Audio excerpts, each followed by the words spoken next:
We are here in studio with Dr. David Tabachnick, our political analyst. Speaker Rota has resigned from the speaker position. What is your assessment of this? Well, it is quite a historic day indeed. We rarely do see speakers resign like this. Certainly in a cloud of scandal, even more rare. I believe we would have to go back to the 1980s to find anything along this line. But circumstances being what they are, both domestically and internationally, it became untenable for him to stay in the position. He retains his role as MP of Nipissing-Temiskaming. For him resigning as speaker, is that enough?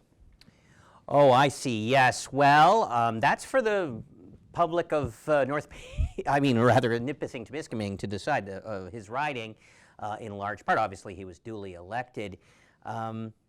I mean, I would like to make a very, general comparison to the Greenbelt scandal with our premier.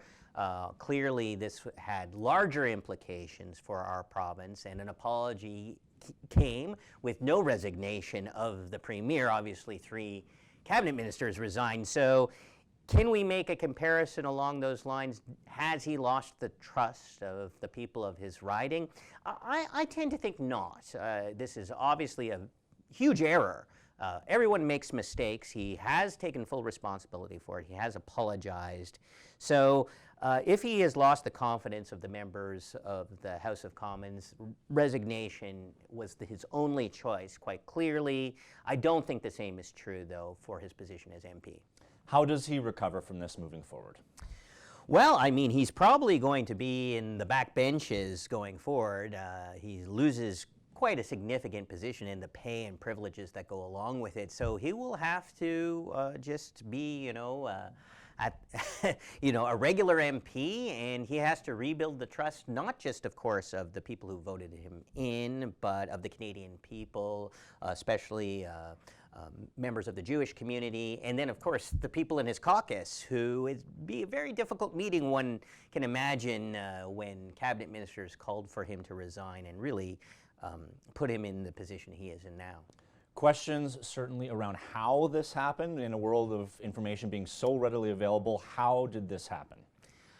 Well, somebody didn't do their homework is all I can say here, and what the actual origins and procedures that went into this invitation remain to be seen. I do not know those details. People do know. I appreciate the fact that Anthony Rota took full responsibility. He didn't point fingers at a member of his staff. One would assume that was somebody's job. But that's just an assumption. He has claimed that this was entirely his own initiative and has taken full responsibility for it. So really, based upon that, the only person is to blame is Anthony Rota. What does this do for Canadian relations internationally? Well, it does feed into a certain narrative that the Russians, Vladimir Putin, have been using since the start of the invasion of Ukraine, that they are rather implausibly denazifying Ukraine.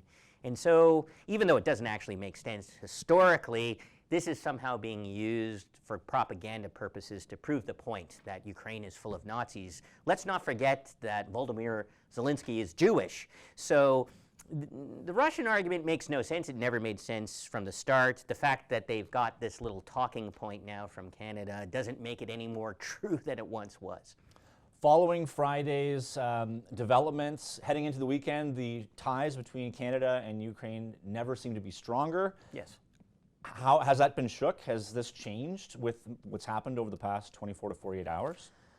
I kind of doubt it. Look, the Ukrainians need Canada's support, both diplomatically and through the hardware that we have committed. Obviously, we are supplying them things like armored vehicles. I can't imagine that they would turn their back on this over something along these lines. Canada also has the largest Ukrainian population outside of Ukraine, so there are tremendous links between our communities, both politically, diplomatically, and culturally. Is it embarrassing for Zelensky to be in Parliament, as it's embarrassing for Justin Trudeau to be in Parliament when this congratulations and celebration of this individual were made? Yes, tremendously embarrassing indeed for a leader to be put in that position. But honestly, he has bigger things on his mind than this particular incident. With former Speaker Rota taking full responsibility for the decision, does any blame go on the Prime Minister for this? I don't see how. Now, look, the opposition parties are going to try and are trying. I understand that that is just the way politics functions. How Justin Trudeau or the Liberal caucus or cabinet have been involved in this, apparently not in any way, shape, or form. If information does come out, and we have no reason to believe that it will, but if information does come out that somehow that's not true, that somehow there was some sort of arrangement through the Prime Minister's office for this invitation, then things will change. But it doesn't look that way at all, and it's a bad look for the Prime Minister. It's another thing for him to talk about instead of his policy agenda or trying to critique the Conservatives that are right now up on the polls against the Liberals. So it does not help, but I don't see how it is hobbling Justin Trudeau. It has, of course, very much affected Anthony Rota.